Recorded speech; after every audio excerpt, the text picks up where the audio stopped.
যারা আজকে মা মাটি মানুষ ভুলে গিয়ে একটা হোটেলে অন্য দলের হাতে তামাক খেয়ে যারা তৃণমূলের পিঠে ছুরি মারতে যাচ্ছে, ওর বাড়ির লোক বিশ্বাস করবে না, পাড়ার লোক বিশ্বাস করবে না।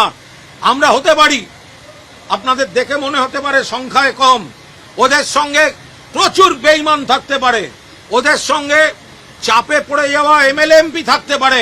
আমরা গর্বিত আমাদের সঙ্গে একজন মমতা বন্দ্যোপাধ্যায় আছে, আমরা তাই নিয়ে লড়ে যাব। যে মহিলার আন্দোলনকে নিংড়ে নিয়ে এরা নিজেদের সামাজিক, পারিবারিক, ব্যক্তির, রাজনৈতিক, প্রশাসনিক প্রতিষ্ঠা নিয়েছে, আজ তার পিঠে ছুরি মারছে। এদের কেউ বিশ্বাস করবেন না, কেউ বিশ্বাস করবেন না। বেঈমান কয়েকটা, আমি সকলকে বলছি না, অনেকে ভয়ে চাপে আছেন।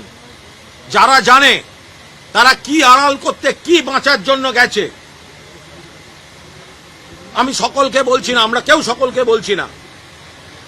কিন্তু মমতা বন্দ্যোপাধ্যায়ের দল তুমি ছেড়ে যাচ্ছ, বাট যদি বলো মমতা বন্দ্যোপাধ্যায়ের হাত থেকে প্রতীক নেব, দল কেড়ে নেব, এর বাড়ির লোক বিশ্বাস করবেন না। মায়ের পিঠে ছুরি মারা কালচার এদের।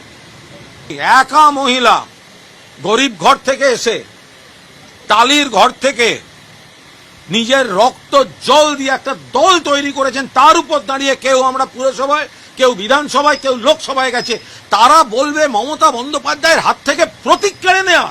আইনের লড়াই পরে হবে, আগে ভগবানের দরবারে লড়াই হবে। এরা এর মায়ের পিঠে ছুরি মারতে পারে, এদের যা মানসিকতা, আমরা লজ্জিত।